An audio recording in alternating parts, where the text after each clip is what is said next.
Hello and welcome back to Happier Ever After. If you're listening to this episode, I want to start by acknowledging where you might be. Not in the immediate chaos, not in the shock or the early days where everything feels raw and overwhelming, but in the after. This episode is for the moments when the world seems to have moved on and you haven't. When the phone calls slow, when fewer people check in, when life around you appears to be returning to normal whilst your internal world still feels unsteady, unfamiliar, or quietly heavy.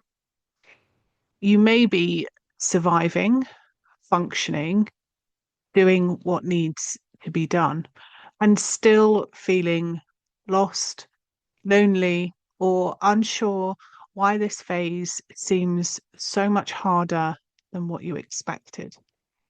If that's you, I want you to know this first. You're not imagining it and you're not doing grief wrong. This phase of grief is rarely talked about, and because of that, it can feel incredibly isolating. In the early days, after a loss, there's often a clear understanding that you're in crisis. There's a permission to fall apart. There's space held for your pain. People show up because it's obvious that something terrible has happened. But as time passes, that permission quietly disappears. Life resumes for everyone else. Expectations rise. And without anyone else saying it out loud, there can be a sense that you should be finding your feet again by now. And yet, your loss hasn't changed. For many people, this is the point where grief becomes lonelier, not because it's less intense, because it's less visible. You might notice that people don't mention your loved one as much anymore, not because they don't care, but because they don't want to upset you or they assume you'd rather not talk about it. And that can bring up something incredibly painful. The fear that if others aren't speaking their name, then somehow they're being forgotten, not just socially, but existentially, as if the person who mattered most to you is slowly slipping out of the world while you're still carrying them with you every single day. If you felt that, you're not alone. And I want to say this clearly. Your loved one is not forgotten, and your relationship with them didn't end when they died. The world moving on doesn't mean your grief has expired. What often gets missed in conversations about grief is what's actually happening beneath the surface in your body, in your nervous system. Loss isn't just emotional, it's physiological. When something traumatic happens and losing someone you love is trauma, your nervous system shifts into survival mode. Initially, that can look like shock, panic, adrenaline, hyperfocus, and vigilance. You get through because you have to. But once the immediate danger has passed, the system often moves into a different state. Everything slows down. You might find decision making harder than it used to be. Motivation can drop. Concentration can feel almost impossible. Emotions might feel blunted one day and overwhelming the next. This isn't you going backwards. It isn't you failing to cope. It's your system trying to protect you and recover. The difficulty is that this internal slowdown often clashes with the external expectation to get back to normal. And that mismatch between what your body needs and what the world expects can create a lot of self-judgment.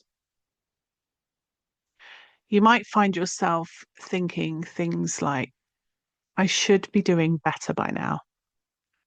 Other people seem to have moved forward. Why does this still feel so hard? If those thoughts show up, I want to gently interrupt them. You have survived something that fundamentally changed your life. Of course, you're tired.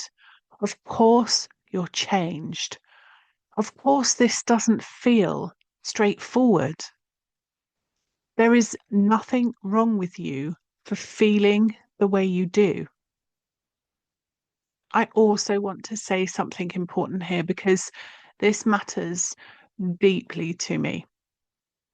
When I talk about life after loss, I'm not talking about one right way to grieve.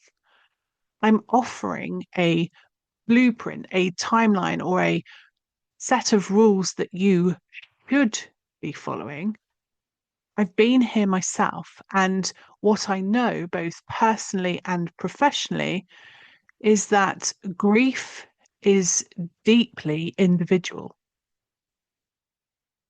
Your nervous system is not my nervous system. Your circumstances are not someone else's circumstances. Your resilience, history, responsibilities, and support systems are uniquely yours. So if something resonates with you here, take it. And if something doesn't, you're allowed to leave it. There is no right or wrong way to be in this process. Another thing that can surface quietly at this stage is fear about the future. Not always in obvious thoughts. Sometimes it's more of a background sense or something of flatness or disconnection. Question that sounds like, if this is how life feels now, will it always feel like this? If that question is there, it doesn't mean you're giving up. It often means part of you is beginning to look ahead, even if another part of you isn't ready to go there yet. And I want to be very clear about this.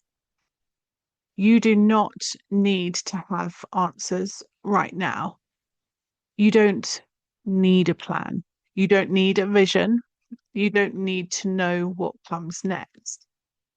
This episode is not about pushing you forward.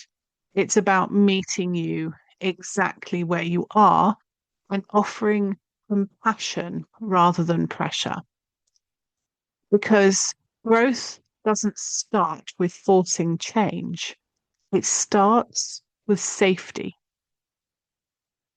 Safety in your body, safety in being understood, in being heard, safety in knowing you're allowed to move at your own pace. If, as you're listening, you notice tension in your body or your breath feels shallow, or that familiar sense of overwhelm creeps in, you don't need to do anything with it. Simply notice where you are. Perhaps feel your feet on the floor or the support of the chair beneath you, or the fact that right now you are safe enough to listen.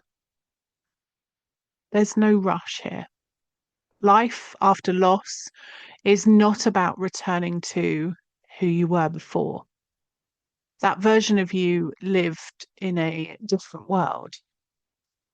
This phase is about slowly, gently discovering who you are now without erasing who you've been or the love that you still carry.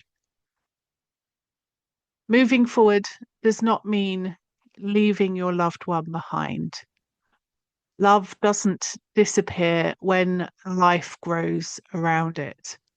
It comes with you, woven into who you are becoming. For now, your only task is to meet yourself with as much compassion as you can.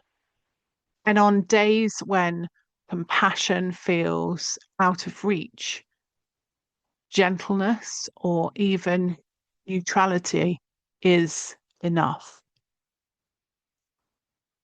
If you'd like some gentle support as you begin to explore what life after loss might look like in your own time, I've created a guide called Life After Loss, which you can find via the show notes, or go to happiercoach.com/happier ever after /life after loss. You can also just visit the Happier Ever After Club, where all the resources and all the podcast episodes will be listed. So that's happiercoach.com/happier ever after. And all of that is in the show notes. This is where resources will continue to be added throughout this series. If you have any requests, do not hesitate to contact and ask me. And if it's something I can put up there for you, then I will do. You don't need to have answers. You don't need to know the way forward. You don't need to be brave today. You're here, and that's enough. Thank you for trusting me with this part of your journey. I'll be with you again in the next episode. Until then, take care of you.